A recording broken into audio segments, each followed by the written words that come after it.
A lot of respect. I have a lot of respect from, the other two guys, Cole and Kendrick. Three-headed monster. Yeah, what we started with, and finding new ways to do it. I'm excited that the decade's about to turn and go that extra stretch, because it is really, I think for all three of us, time to see who can transcend the generation. Style about, they handed you the bronze and whatever, me and Kendrick. I just want you to understand, you are genuinely, without a doubt, one of the greatest rappers to ever touch a mic. And that goes for Jamaica, Big Crit Wale, D Meek Mills, A$AP Rocky, Drake. Specifically, where are you at with a Drake or so on and so forth? I respect their music. Sure, I respect them as individuals and creators. Hardest MC, is it K-Dot, is it Aubrey or me? We the big three like we started a league. J. Cole, also known as the middle child of rap, was always battling for a spot. Music is very subjective and opinionated. However, it was popular belief that Cole was always in third place. But in the last few years, Cole changed the perception completely and is now in first place, in my opinion.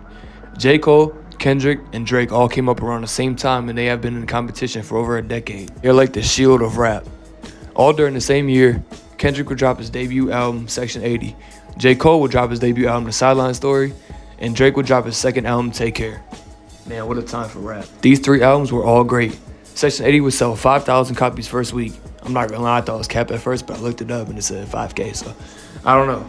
But yeah. And fun fact, J. Cole would also be a producer for this album and produced probably my favorite song off the album and one of my all-time favorite Kendrick songs, High Power. This album would get great reviews from the fans and would set up the tone for Kendrick's career. The Sideline Story would sell 218,000 copies his first week, with hit songs including Can't Get Enough, Lights Please, In the Morning, Lost Ones, Nobody's Perfect, and Work Out.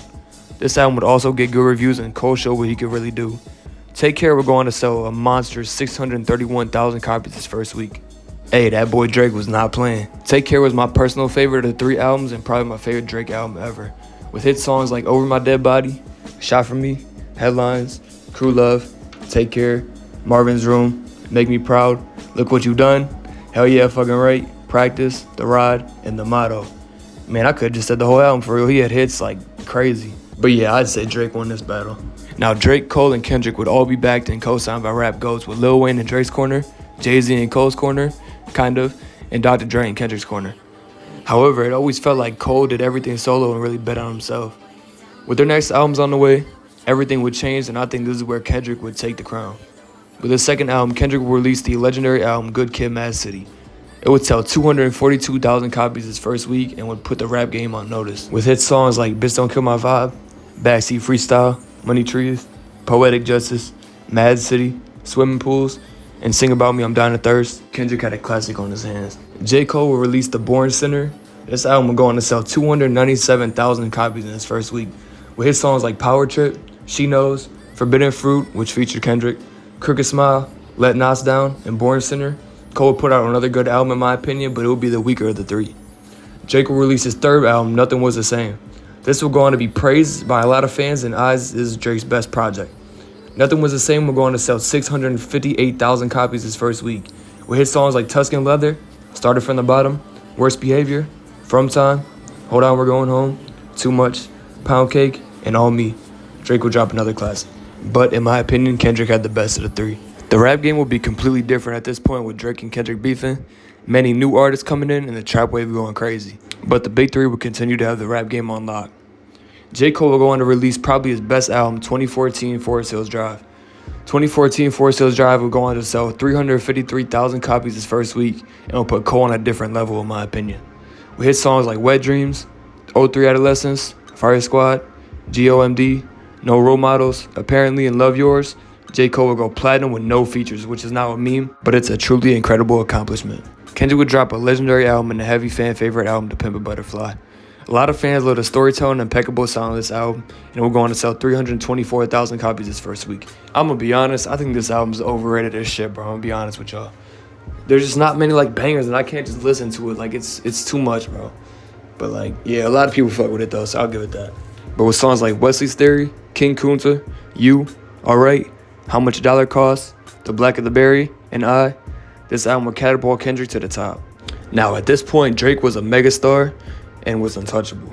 Views were going to sell 852,000 copies his first week, with hits like Feel No Ways, Western Road Flows, Controller, Grammys, Child's Play, Pop Style, and Too Good, Drake will once again deliver. A hot take indeed, but my favorite project of the three gotta be 2014 Forest Hills Drive. But I gotta talk about Black Friday by Kendrick and J. Cole. I don't really know the full story and how this came together, but in 2015, Cole and Kendrick would drop this masterpiece with Kendrick on a J. Cole beat and Cole on a Kendrick beat. If y'all never heard Black Friday, bro, go look it up. They slaughtered that shit, I'm gonna be honest. But I did think Kendrick had the better verse, though.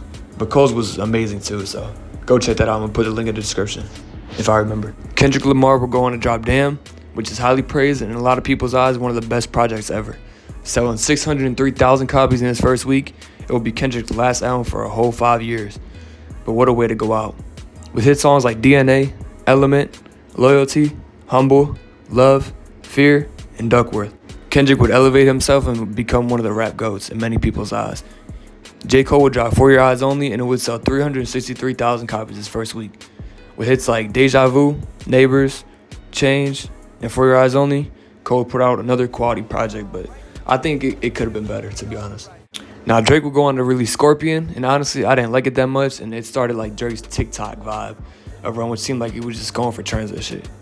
But it would be a huge success, though, and would sell 732,000 copies his first week, with hits like Nonstop, God's Plan, I'm Upset, Mob Ties, Jaded, Peak, and Nice for What. Drake put out a cool little album with a few hits, which was cool for the time. My personal favorite album of the three was Damn by a long shot. But at this point, this is where I really think Cole completely took the crown and has been number one ever since. With Drake's best work behind him and Kendrick chilling out, J. Cole would snatch the crown and never look back. Now, don't get me wrong, Drake would continue to drop hits back and forth, but Cole would go on to have the feature run of a lifetime and would take every track from rappers and make it his. With songs like A Lot, Johnny P's Caddy, All of These, All My Life, There I Go, Family and Loyalty, Planes, London, The Secret Recipe, First Person Shooter, and Evil Ways, Cole really decimated everybody, including Drake. Now, Drake and Cole finally came back together and released 2 songs with First Person Shooter and Evil Ways. Drake and Cole would also announce their It's All a Blur tour, which I'm going to, by the way. It's going to be legendary. But a lot of fans wanted Cole and K-Dot to release a collab album, but I don't think it's ever going to happen, to be honest with you. With Cole's label Dreamville, he also put on a lot of rappers, including Lute, Boss, and the fan favorite J.I.D. J. Cole also does features for free and destroys them every single time, which is also incredible. J. Cole has also announces his new album, The Fall Off, which is going to be amazing. His last 2 albums, KOD and The Off Season, were also both great projects that made Cole super reliable. But with all that being said, that is why I think J. Cole is in first place currently. But all 3 of them are absolute legends, though, and it is all subjective at the end of the day. I think they all have different styles, though, and depends on what you want to listen to. I think if you like storytelling, you should listen to Kendrick. If you want the hits and the catchy songs, you should listen to Drake. But if you want to listen to someone completely take over a song and put out mind-blowing bars, you should listen to my boy J. Cole, man. I'm running third, they threw the bronze at me. Behind Drake and Dot, yeah, them niggas is superstars to me. Well, Cole, you're now number 1, my boy. Thank you guys for watching, man. It was fun to take a look back at 3 rap goats that I grew up on and that I personally listened to like my whole life. So I hope y'all enjoyed it, man. Let me know who y'all think is number 1 in the comments, and I'm out, man.